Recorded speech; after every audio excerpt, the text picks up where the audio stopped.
Assalamualaikum warahmatullahi wabarakatuh. Selamat pagi anak-anakku semua. Bagaimana kabar kalian hari ini? Ya, semoga semuanya dalam keadaan sehat walafiat tanpa suatu kekurangan apapun. Oke, anak-anakku sekalian, hari ini kita akan belajar tentang sistem reproduksi pada manusia. Sebagai materi pertama di kelas 9. Oke, kita mulai. Sebelum kita melaksanakan pembelajaran hari ini, silahkan kalian berdoa. Ya, kita berdoa terlebih dahulu menurut agama dan kepercayaan kita masing-masing. Oke, silakan berdoa menurut agama dan kepercayaan kita masing-masing. Dimulai.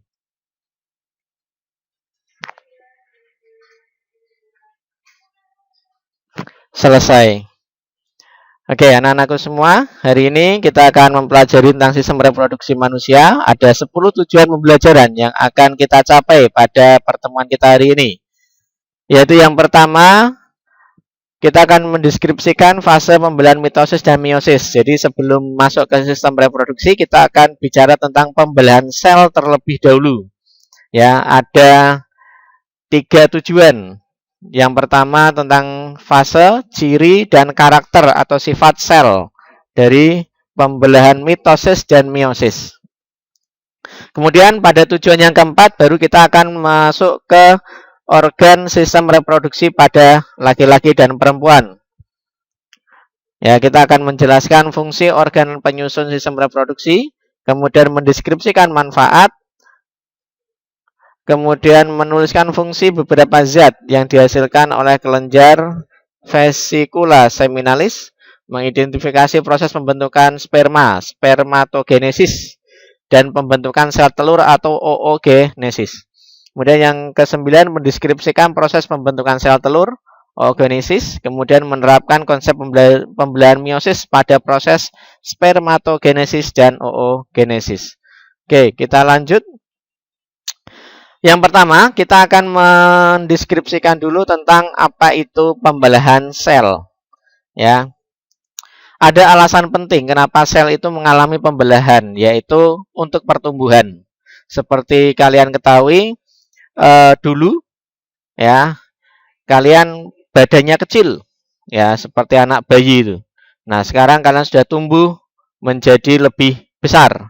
Nah, jumlah sel yang ada di dalam tubuh kalian itu mengalami penggandaan atau mengalami pembelahan. Nah, itulah salah satu alasan sel mengalami pembelahan, yaitu untuk pertumbuhan.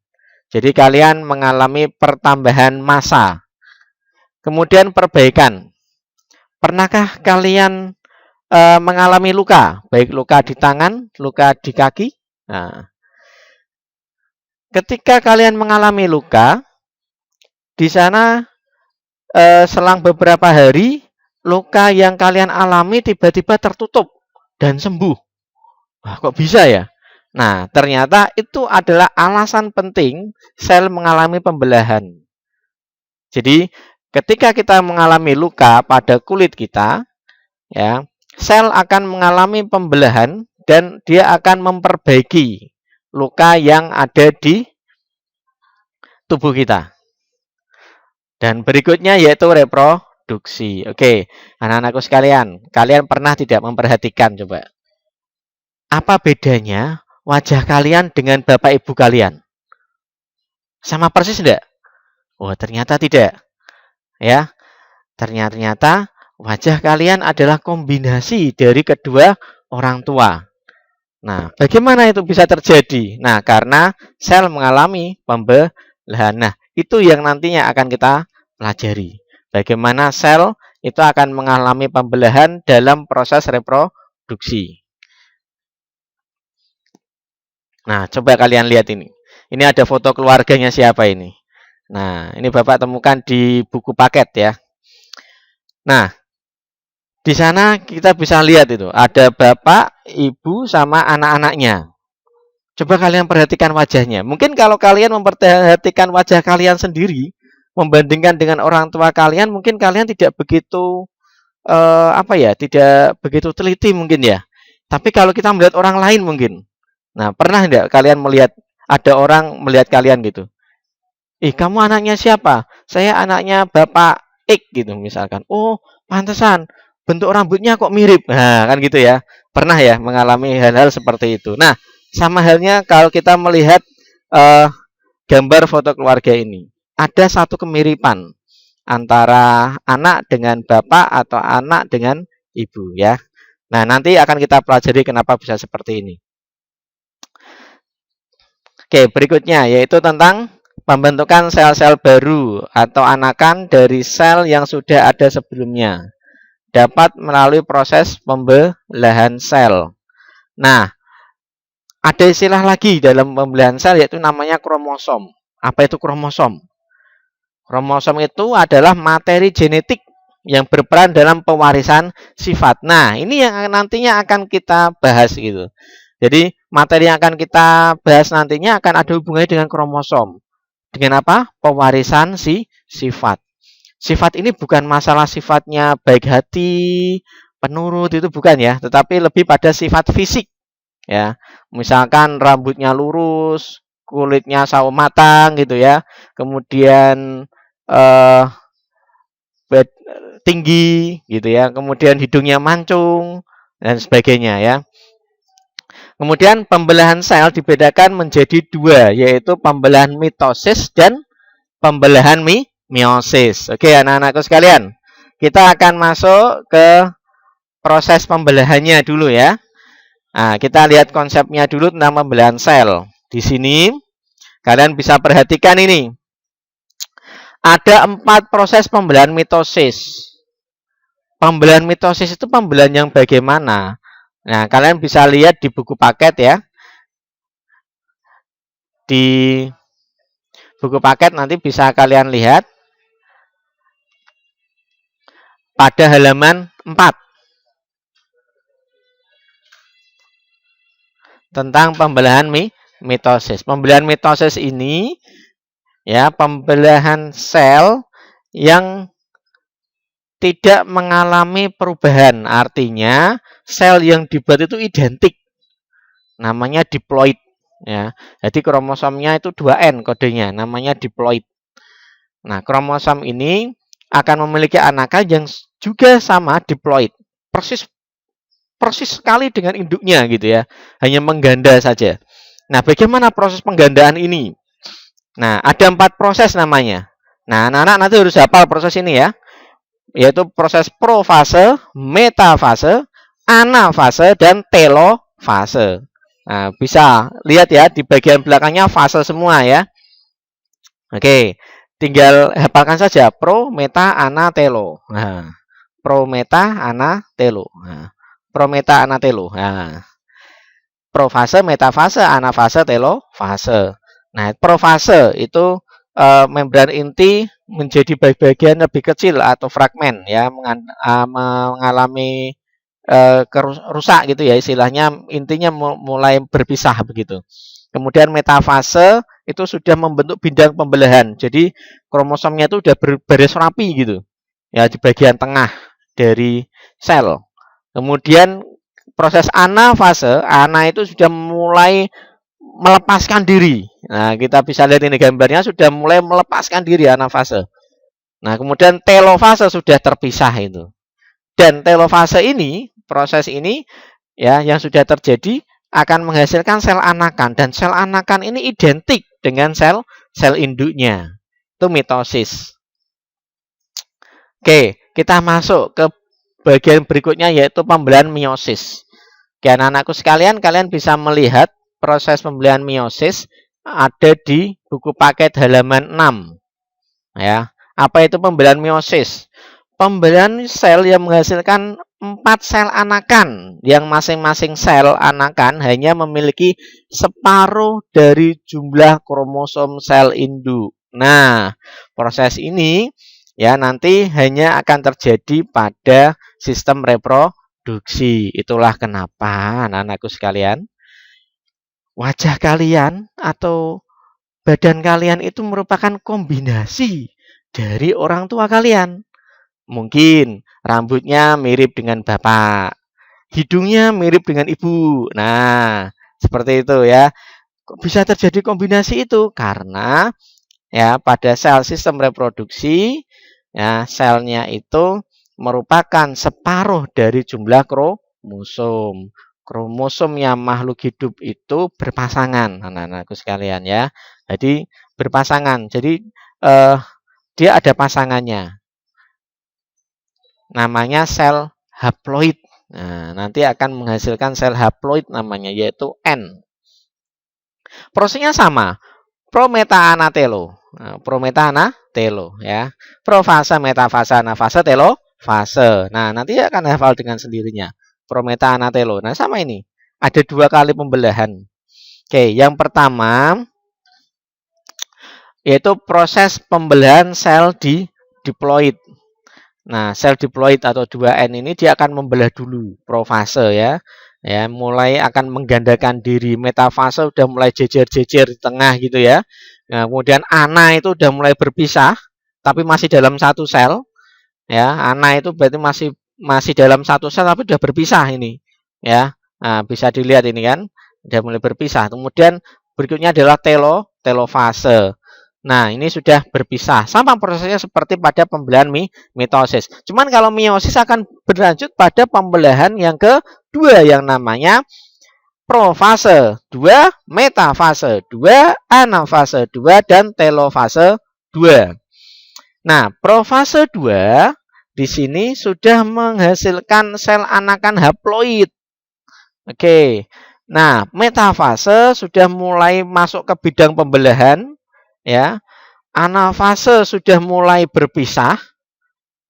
Nah, telofase sudah menghasilkan sel baru dan ini sifatnya adalah haploid. Ya, itu pembelahan meiosis. Jadi bedanya kalau mitosis itu seperti menggandakan diri, sifatnya masih sama persis begitu ya. Dan itu hampir terjadi pada semua sel. Nah, kemudian kalau untuk meiosis itu spesifik lagi gitu. Jadi akan menjadi haploid. Nah, dan ini hanya terjadi pada sel-sel untuk sistem reproduksi. Oke. Nah, ini bagian yang paling menarik ini. Wah, gambarnya besar sekali. Struktur dan fungsi sistem reproduksi pada manusia. Nah, oke, anak-anak sekalian, kita akan mempelajari tentang sistem reproduksi manusia. Yang pertama, organ reproduksi pada laki-laki. Oke. Ya, karena kalian sudah puber semua ya. Nah, ada yang belum mimpi basah ini. Wah, maksudnya sudah pernah semua ya. Oke. Kita mulai dulu. Yang pertama ya, bagaimana sistem reproduksi laki-laki itu dimulai gitu ya. Oke, kita mulai. Dimulai dari testis. Testis itu di bawah sini. Kemudian wadahnya namanya skrotum. Nah, ya wadahnya namanya skrotum. Kemudian dari sini akan menghasilkan sel sperma. Nah, dari sini akan melalui suatu saluran namanya vas deferens. Nah, dari saluran vas deferens ya, itu berfungsi menghubungkan epididymis. Nah, menghubungkan epididymis. Epididymis itu di sini ya, yang ada setelah testis persis ya. Setelah testis ada epididymis ya, di dalam skrotum, masih dalam skrotum. Kemudian akan lanjut ke vas deferens ya. Vas deferens ya, nanti akan masuk ke uretra. Oke, kita lanjut. Ada saluran yang panjang sekali ya. Nah, terus kemudian kita akan masuk ke saluran ejakulasi. Nah, kemudian dari sini kita akan masuk ke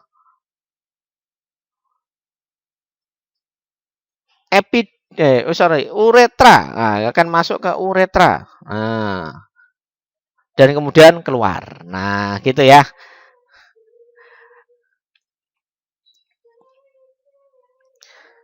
Jadi prosesnya seperti itu dari sini ya.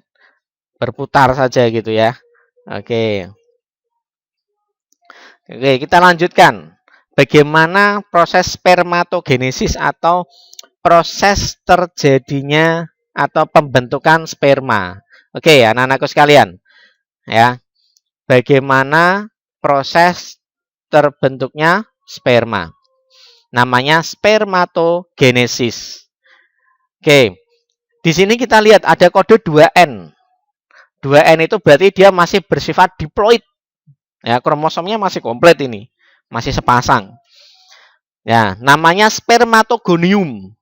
Kita akan mengalami pembelahan mitosis. Seperti tadi yang sudah kita sampaikan, pembelahan mitosis itu pembelahan yang hanya menggandakan saja, ya, menggandakan diri.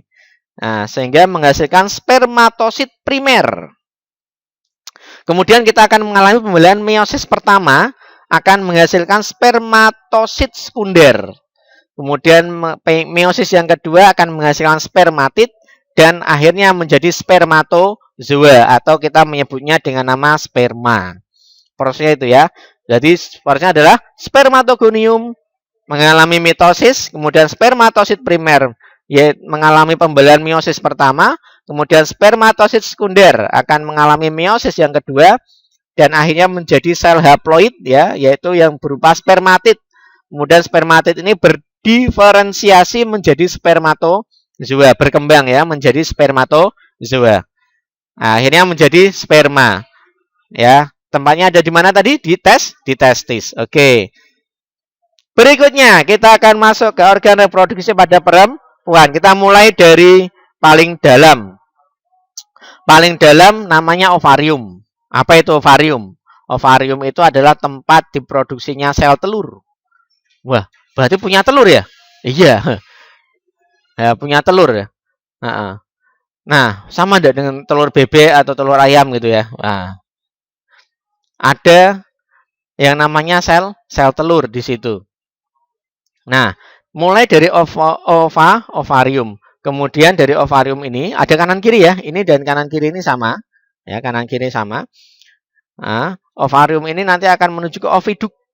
Nah, oviduk. Nah, di situ nanti akan masuk ke endometrium. Nah,